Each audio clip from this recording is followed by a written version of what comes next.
Hello, how are you? Good morning, beautiful people.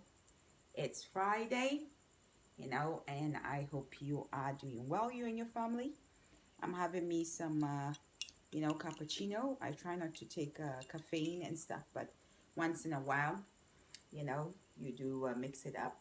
I'm more of a tea person, but it's all good. It's Friday. I hope you are, excited about the situation, about the day, you know, beautiful people, beautiful thoughts, beautiful minds and stuff and what have you. So today we meet again, yet on another positive note, It's very, very hot and it's delicious. Also having me some chips, bag of chips, plantain chips and stuff. I love chips. I think it's wonderful. It's still the month of Ramadan and it's Friday, and I decided to just get it up today to cheer up, try and be simple and at the same time be myself. Our topic for today is going to be, about our life challenges, situations, leaderships, and its citizens and followers and what have you. During way back before the new administration in Nigeria, I have we and lots of people have struggled, to see that we have a new government and formations and stuff. And a lot of people were left behind during that time.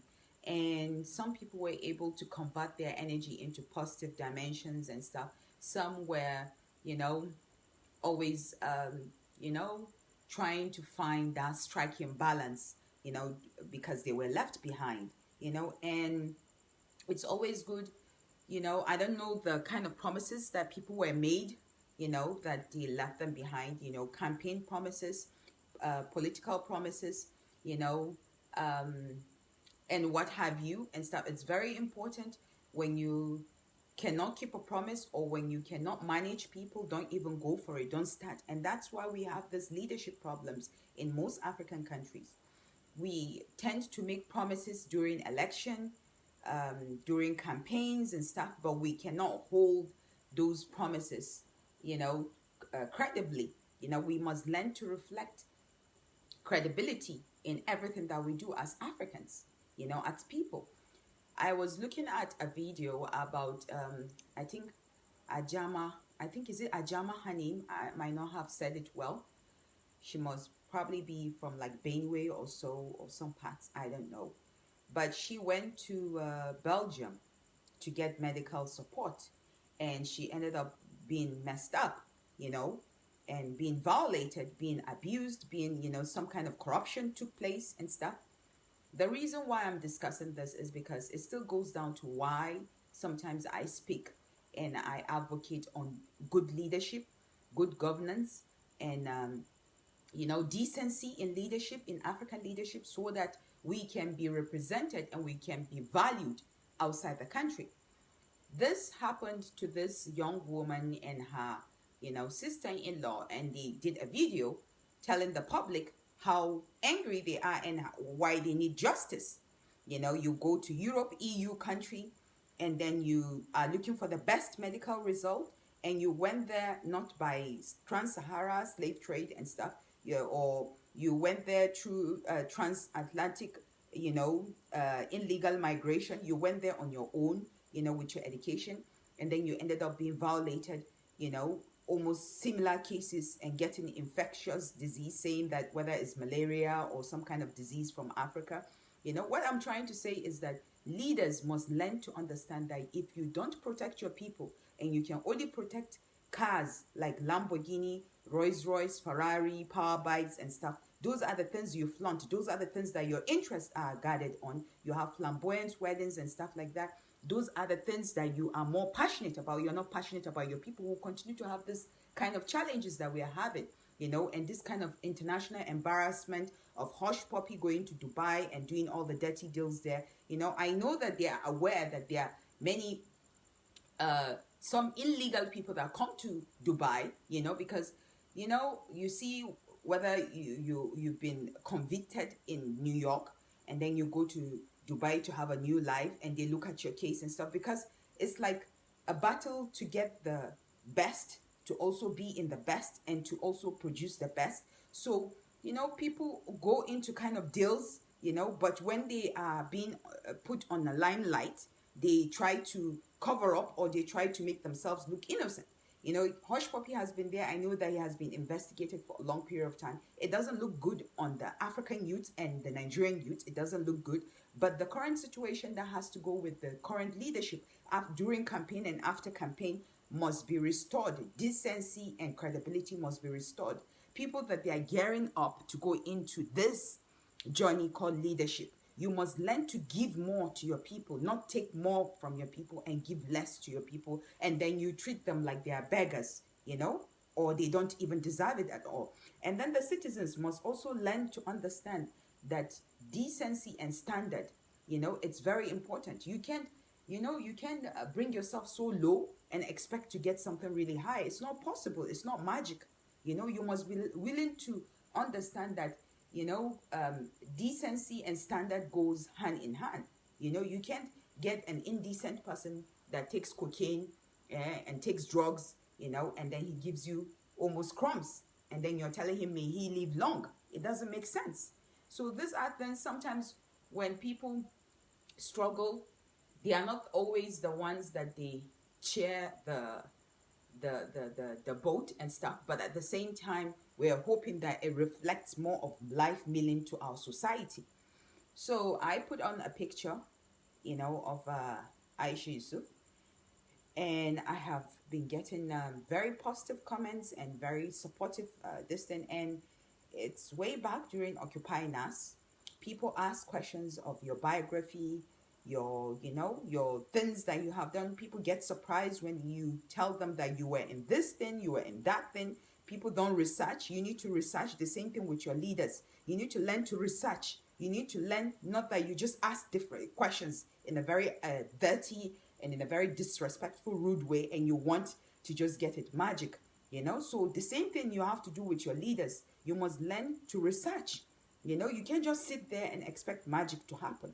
And they understand your psychology. They give you religion, they do religious corruption, they package it and they give it to you, and you now think that it's all about religion. So did God say that if it's all about religion, for you to just continue praying and be at home and lock yourself in the room, don't go out and look for the best for you and your children? These are the things that sometimes I try to wake people up. You know, religion tells you to look for the best, to work hard. You know, all our prophets, they had jobs. You know, nobody said that you should just sit at home and expect miracles to happen. So our political system has to understand that our problems is not always about religion, but it's always about poverty and lack of employment. And it's very easy to distract the youths, you know, and you throw religion to them, they make everything destabilized and they start insulting. Before you know it, they call you prostitute, they call you everything. And they are calling their mothers and fathers. You know, those are the names that they are calling their mothers and fathers, because it doesn't make sense, you know. So our problem in Africa, it's never about religion, but about poverty, because poverty is what stands out in the youth, and it's what stands out in crime. You know, when you go to police stations and you go to the military, they don't have religious problem, you know, they have criminal problem. So what generates criminal problem? Poverty, unemployment, you know. Dirty politicians will always hide under religion. So let's try to understand campaign, the result of campaign and after election must reflect the characters of the leaders must reflect into the people. You know, people go outside the country, they are treated badly. You don't have good hospitals. People are hustling. Every day we keep hustling. Africans just keep hustling. And you hustle in a way that it's not reflecting in the society. We must learn to hustle in a way that it's going to reflect positively into our society. And that's the deal.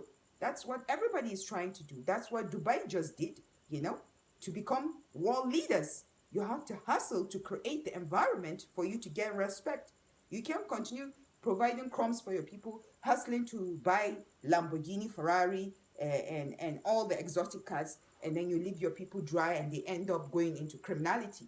And then nobody is held accountable, and everybody is tricky and wise to cover up and to follow their footsteps and to, you know, share, eat and share, you know. So we must learn to have credible people. When leaders are coming on seat, remember to have credible people that will help the society. Because the more we help the society, the more we reduce the crime. So these are the discussions that I'm holding today on, you know, campaign, elections, and what have you. You know, you have a good, you know, you have a good sahur, and I'm wishing you a good iftar. And my page is for everybody. I share my own views, my own thoughts, and I interact with people to try and find a way forward. Africa has not found her place yet. You know, we are still being regarded in some regions as the law of low citizens, you know, or the law of, you know, foreign, you know, visitors. Respect is almost something else, you know, so we need to earn respect. We need to earn respect. We should stop playing the cards of victimhood. Stop using religion as a weapon to hurt other people. Use religion to uplift people and make people better and make your society better. Stop using religion to oppress the people. Stop using religion to divide the people. Stop using religion to impoverish the people, you know, because this is called religious corruption. Religious corruption is what is eating most society. Religious corruption is what gives birth to terrorism. Religious corruption is what gives birth to different sophisticated crimes that they are holding, sophisticated weapons that our security personnel are not holding. So we must learn to respect the people, respect the society. If you know that you're for the people, learn to invest and impact more on the people. Let the people have more quality education. Righteous education is very important for the society. We are due for that. And that's why sometimes I try to enlighten and I try to interact with the beautiful minds and beautiful people. I'm grateful to all the beautiful fans and followers and stuff like that. Let's continue to make it better for us, and let's reflect our positive energy everywhere and not the negative one. You'll have a peaceful, beautiful day. Juma'a Kareem. Happy Friday to all the beautiful people out there. Bye-bye. Bye-bye. Bye-bye.